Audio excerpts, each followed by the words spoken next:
take a second to define the first of the four buying influences, the economic buying influence. The way we've defined it is that it is the person who has the final approval for the order. But if everybody has influence, how does this one person have final approval? Ultimately, in every sale, someone has the authority to make the commitment and to spend the money. That individual is not always visible to you, and it's not always the person that you're told has that authority. But ultimately, someone has that final authority.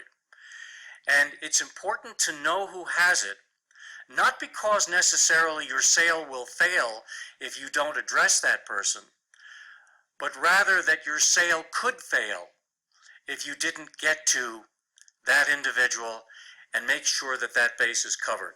And the question is, are you willing to take the risk of not getting to that person? It sounds like the economic buying influence is the person that salespeople usually mean when they talk about the key decision maker. Now, I know that there's no such thing, that all the buying influences need to be covered. There's no such thing as a key decision maker. But certainly, you could say that the economic buyer is key to the final decision. The economic buyer is key to the final decision in many respects, but is not necessarily, if you want to use that term, the key decision maker. The key decision maker might very well be one of the other buying influences, because key decision maker suggests to me who is going to have the most influence and the most impact on this specific sale that I'm working on right now. In most of our classes, people usually get an aha when they see the economic buying influence concept and realize, of course, that they don't have that base covered. I would say that's probably true in about 95% of the classes that we teach. So I'm curious to know, why is it so difficult to get to the economic buying influence for the average salesperson? There are a lot of reasons, and let me see if I can just simplify it. First of all, that person is typically at a higher level in the organization than the salesperson is used to working with. Maybe at an extremely high level in the organization where the air is rarefied and where there's fear on the part of the salesperson of even communicating with that individual because he or she doesn't know what to say to this person. And would that person even talk to me if, God forbid, I should be able to get there? That's another issue. The salesperson might feel inadequate, feel that that person would not talk to them, and even if that person would condescend to speak to me as a salesperson, what do I have to talk to this person about that would be of interest to them? Those are the kinds of things that salespeople think about that make the economic buying influence such a difficult one to work with. I think one of the biggest problems that I have in my own selling is actually identifying who does have the influence. Sometimes people tell me they have the influence, or it appears that they have the influence, and at the last minute I find out that they didn't actually have the true authority. It's intriguing, but over the years I've discovered that in the vast majority of cases, when someone says, I make the decision, you have to deal with me, and if you don't, I'll cut you off at the knees and you'll never do business in here. You understand that I'm the decision maker. In 90-some-odd% of the cases, that individual is not the decision maker.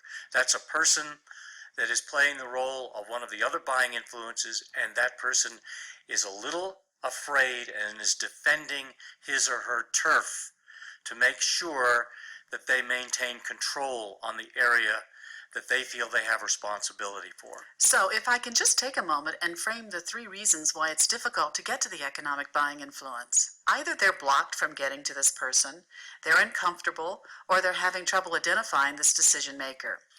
There are people whose responsibility it is to protect senior level people in an organization, and therefore some of the economic buying level people for various sales that you might have. Their role is to make sure that they're not inundated with a lot of information and have a lot of their time taken up by people where they need to dedicate their efforts specifically in a focused manner towards running the corporation and looking towards its future. So the economic buying influence level would have hordes of people calling on him or her on a continuous basis if they were not protected by people whose jobs are to do what we as salespeople would call blocking us. What can we do to help us get around blockers? What can we do when we're blocked? Probably the best thing to do when you're blocked is to have the person blocking you see that it is in their best interest to help you get to or talk to the economic buying influence. That by helping you, it's also helping them. They've got to see something of value, something that we would call a win, which we'll be talking about later, for that individual. Otherwise, that person is going to be the enemy and is going to set up defenses to protect the economic buying influence from you. I know that some salespeople try and go around the blocker. Obviously, you were not advocating that as a strategy, but is that ever a strategy? Actually, it could be a strategy. If everything that you've tried has not worked, and if by going around the blocker you could be no worse off than you are now, it might very well be an effective strategy to try at that particular point in time. My rule about going around blockers is to go as high as you can go, because you've only got one shot to go around. So you might as well go up just as far up the organization as it's possible to get. And have a very good story to tell when you get there. One of the 3 reasons it's difficult to get to the economic buying influence is that you feel uncomfortable in that situation. Do you have any tips or ideas that can help salespeople when they feel uncomfortable? Often that discomfort is self-imposed.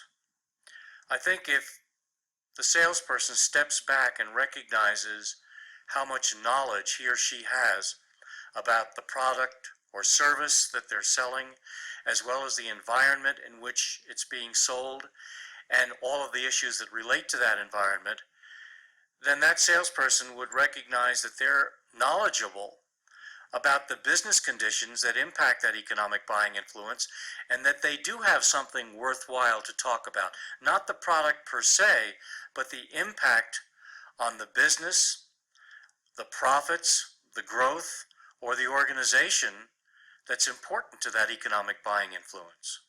I think also there are 2 things that I've learned over the years in selling. The first is the more calls you make on senior level buying influences, the more comfortable you become.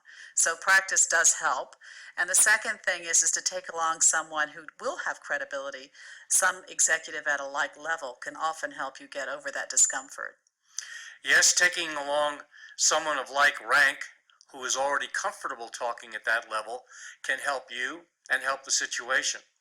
Another way of doing it is to take someone along with you who has a great deal of expertise in an area that would be important to your economic buying influence. Not necessarily someone who is product knowledgeable, but rather someone who understands the implications of the long-term impact of your products or services, or the way in which the industry is trending, or other areas that will help that economic buying influence be a better decision maker in the areas which are important to him or to her. Now, the third reason it's so difficult to get to the economic buying influence is that they're very difficult to identify. Since identifying the economic buying influence is a difficult thing, I think that if salespeople could remember the float factor, it might make identification a little bit easier. Actually, it can help, but it's also the reason that it's so difficult to identify economic buying influences, because these various factors, which I'll address in a moment, cause the person who is the economic buying influence to float up and or down depending upon some of these factors in the sale. For example, What do you mean float up or down? what I mean is that if certain of these conditions are in effect, these float factor conditions, then those conditions can cause the economic buying influence to change and to move to either a higher or lower position in the organization. For example, specifically the dollar amount of the sale, and whether or not that dollar amount is the first time that company has spent those dollars on this kind of decision, or whether it's something that they're doing over and over again.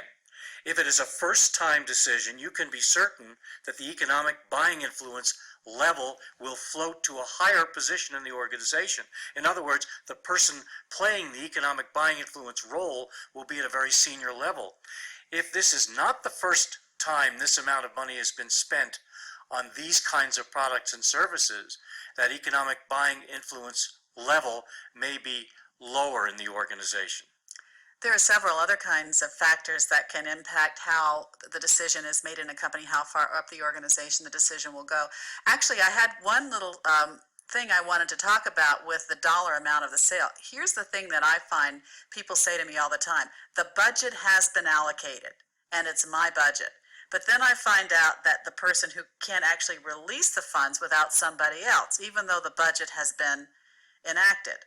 So I think the dollar amount in the sale is one issue, because people say, well, it is a big amount of money, but I have it in my budget. And so you think, well, then I don't really need to go much higher in the organization. Yes, maybe. Budgeted dollars are not always dollars that the person who has the budget can spend.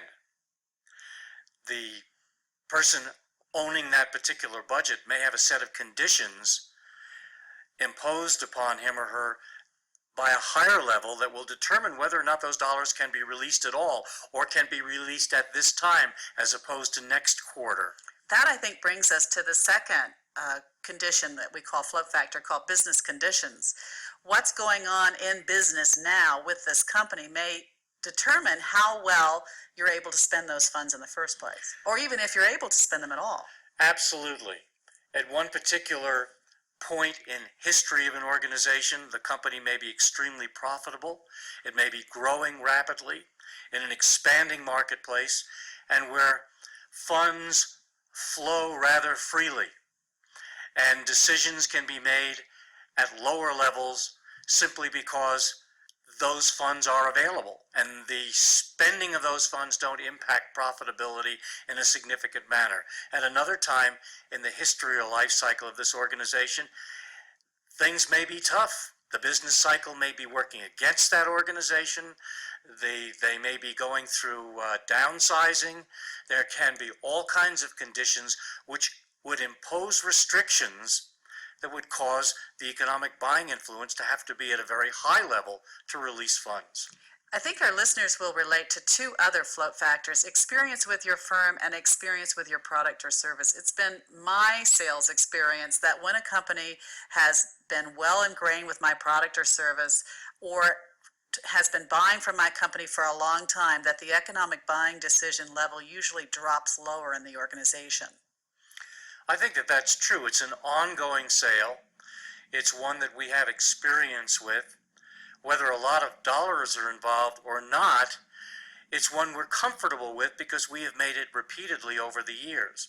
If we, in fact, however, make a decision to change suppliers, or change the way in which we do something, or change the nature of the product or technology, then that's going to move the economic buying influence back up again. I think that that's when the competition comes into play. Your competition coming in and submitting a really good proposal might elevate the economic buying decision higher.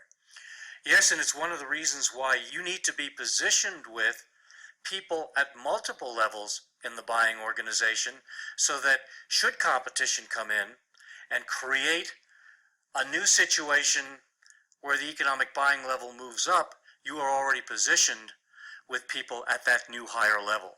The last of the 5 float factors is my personal favorite: potential organizational impact. I know as CEO of Miller Heiman, that's behind what I'm thinking just about any kind of decision that I'm required to make. What impact is this going to have on the organization? The other thing that I often look at is, what impact is it going to have on the organization if I choose not to go along with this particular proposal? That's also a very important point. Whether it's a new computer system, a new telephone system, a new way of managing sales or managing inventory, no matter what it is, if it's new and it's different, it will have impact on a lot of people, and that impact typically would cause the decision to have to be made at a higher level than if we continue to spend money doing things the way we've always done them. So we can use the 5 float factors to help us identify the economic buying influence. We spent a lot of time on the economic buying influence, and I don't mean to belabor the topic, but I do want to clear up one other issue, and that is that in the definition of economic buying influence, we say that there is only one. And I know the reason we say that is because only one person can have final decision power. 2 people can't have final decision power.